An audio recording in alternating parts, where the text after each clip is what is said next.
승부석 2.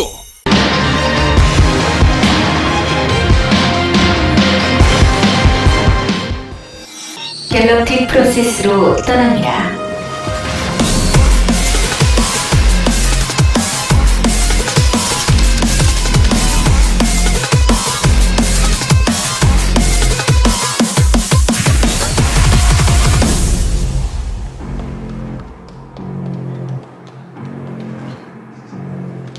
Here we are on Galactic Process for game number 2. And up in the top right, in the purple, but in that last one, the foreign hope, the American hope, it is Neeb. Still smiling. His opponent down to the bottom right had a lead in that game, but Neeb outplayed him. It is Trap. Now, we live in a world, some weird alternate universe now where you and I are casting a finals of a Korean tournament. This is not a Star League, but this is a very long, tournament. Normally KeSPA Cups don't even go this long. 6 days. Yeah, 6 days tournament. And we have a foreigner in the finals in Korea. This is a Korean tournament. This is run by the Korean Esports Association. That's what KeSPA means. That's why it's the KeSPA Cup. And we have a foreigner in the finals. And before even game 1 starts, the words that are coming out of our mouths are, he is the favorite. And already he takes game number 1. This may never happen again in StarCraft history. I don't know if it ever will. The last time a foreigner won a StarCraft tournament in Korea was 16 years ago. So tell your friends, if they're asleep, they need to wake up. They need to get in the stream. They need to be tweeting about this. Yeah, wake up to the reality of a foreigner being in the finals here and outplaying Koreans. This is the most historic moment we've had in StarCraft 2 for foreigners. This is it. I mean, this is the biggest moment. And Neeb is ahead in this best of 7 already. And you know what? Winning that first game was so important because I think it was Uthermal or Showtime. I think it was Showtime. He posted on Twitter, he's like, I hope this is the Neeb we've been seeing and not the, I fail in finals kind of Neeb guy, because he has some trouble with nerves in the finals, but here he looks so comfortable.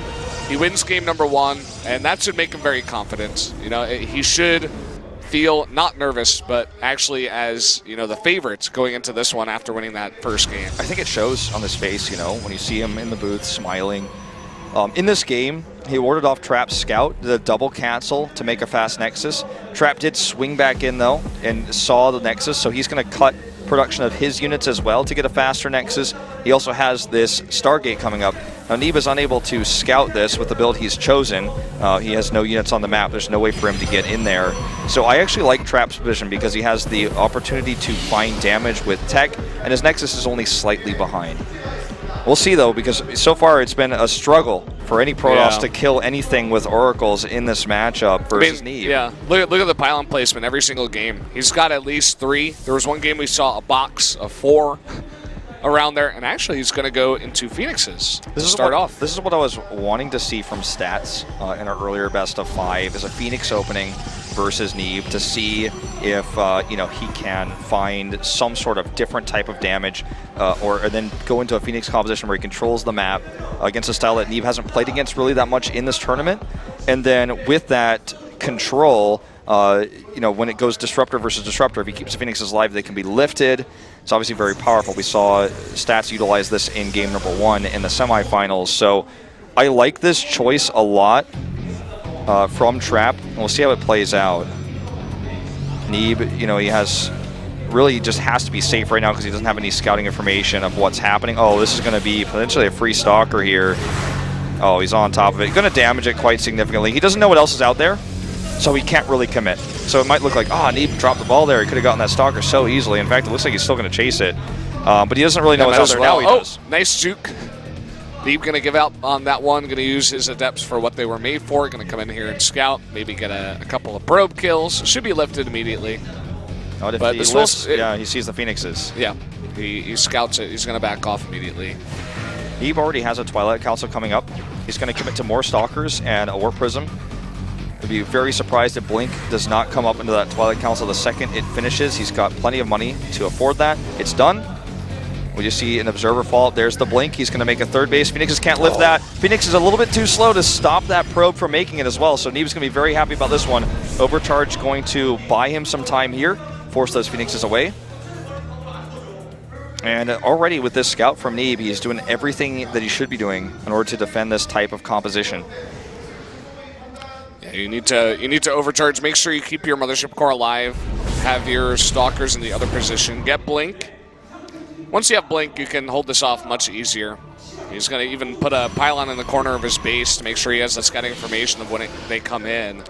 So the thing about Phoenixes in this matchup is even if he doesn't kill a single probe or the Mothership, it's not like Oracles, because these Phoenixes will continue to get value. Neeb cannot move across the map. He cannot pressure Trap. Trap's going to get his third base up at the same time for free, because these Phoenixes will punish Neeb if he moves out.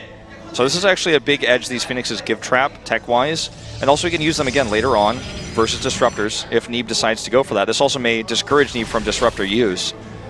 So this tech is still powerful. Obviously he would have liked to get probe kills, but it's not like Trap takes a massive hit because he didn't get any probes. This is a composition that allows you control, and it will shut down Warp Prism drops, for example. Trap is going to be safe for a long time. The one thing about this is that obviously the ground army is going to be much bigger for Neeb, and just the army in general, committing to that type of tech. You know, the one thing that Trap does have is more Immortals. No Immortals have come out just yet for Neeb. He is making his first one. And in typical Neeb fashion, getting those upgrades a little bit later as well. Usually about a half upgrade behind his Protoss opponents. Maybe some of the Koreans have to study his upgrade timing. Maybe they're getting it too early. Not 100% sure. Well, you know, the funny thing is when you get your upgrades this early, if there's a fight, I think you get a lot of value, but that doesn't happen usually. Neeb knows that. And he gets, you know, more units out, you know, differently, you know, 2 more Stalkers with that 100 gas, whatever he wants, depending on the game. Okay, few probes going down here. Obviously not going to be able to get that Immortal. Ooh, he might lose some Phoenixes here. Loses one goes There's down. another blink. Nearly gets the second one. Very close. He stops for a second. He could It's actually scary. blink again underneath. Oh, if you blink to the left, I think he gets that, but either way. Trap is making another Phoenix too. He's going to continue to have 4 Phoenixes on the map. That's the number that he wants. Going to commit to that here. Yeah, it's a composition. It's not a rush. It's not a tech. It's not a... I mean, it's a tech, but it's not a tech in the sense of a harassment tech. It's not a Widow Mine drop type tech. It's not a Oracle tech that you see in the early game for harass. It's not DT tech where it's like, okay, you better have done something with this. It's still useful, and it will continue to be useful. And Neeb is going to go ahead and start working on these rocks. This will open up harassment potential later on in the game, but at the same time, it's going to allow him to take a safer 4th base towards the left side if that's where he wants to go. For example, these Phoenixes could also shut this scout down if he sees it early, this hallucination scout. There's so much value these Phoenixes can get, and back at home, Neeb is going for that Disruptor tech. You know, we were wondering if with the Phoenix comp, he was going to still commit to this, and he is. I mean, he sniped 1 Phoenix. I'm not 100% sure if he knows that Trap remade a Phoenix. Actually, Trap going for more Phoenixes now. Maybe with the hallucination, he was able to, or rather, with just the Phoenixes of his own, he was able to scout the fact that the Disruptor tech is being committed to here by Neeb. But, you know, you need to make a lot of Phoenixes to do that, to get those lifts. And you can build up that energy, you can kill the Disruptors, but at the same time, as I said before, your ground army is just going to be not as strong. So it would have been interesting to see Neeb actually not go into Disruptors. And as I say that, we're going to have Colossi. Okay. Oh, wow. All right. Colossi coming out here. Neeb's like, yeah, let me just win a Korean tournament and redefine the matchup at the same time. You know what? Whatever. It's easy, guys. Well, we'll see how effective this ends up being. I'm really curious. We haven't seen a good shot of the army in a while, and this one is also like not a very good one. I want to see exactly what's in the army of Trap, like how many Stalkers he has versus Adepts. I think he's mostly Adept, and obviously Colossi are going to be very powerful versus that. Phoenix is like, they tickle Colossi. It's a mostly Adept army. He has 1 Stalker. Yeah. The Colossi... It's mainly Archons, actually. Yeah, the Colossi will outrange the Archons as well. This is a very powerful tech here from Neeb. He's massively ahead in supply as well. Okay, he sees this, and now he's probably like, oh, what? He needs to get like a fleet beacon up. It's like, who is this guy? And another base. There's the fleet beacon. He instantly makes that the second he sees the Colossus. And he's trying to find some damage over here. And we saw SOS, really the only Protoss in 2016 that I can remember going for Colossus Tech. He went for for Colossus timing. I think it was on Dust Towers. And obviously this Colossus will lose value as more Tempests come out, but if he can attack before then, Neeb could just win the game. And ooh, a Time Warp attempt here. He's going to lose that Mothership Core. Oh, one more close. shot. Yep, there it is. Trap doesn't pull it back. He's like, here, you might as well take it. I mean, you've done enough damage already. We saw Neeb make a mistake. I'm shocked. He thought he had the exact number. He was one off. As you said before, Neeb knows he's been scouted, and he probably knows that Tempests are on the way, but it's going to take so long to get that. It's going to take an immense amount of time. It's going to take forever, basically. And they're very expensive as well. Look at how much damage he's getting these units while they're trying to come up the ramp. Even a blink forward gets another Archon. With the siege power of these Colossi, he could commit to this attack. I think he will. He's doing it right now. Is he going to shade by once again? It looks like he did. He's going to get up there, and all those Archons are low on shields. Look, another one goes down. This one's very low on shields. Down it goes. These Immortals using their barriers. They're trying to get on top of the Colossi. There's enough buffer here. These Force Seals are not going to help them out too much either. Blinks back here. The Adept count getting weaker and weaker right now for Trap. Neeb pushing through. 2 Tempests, though, about to come out.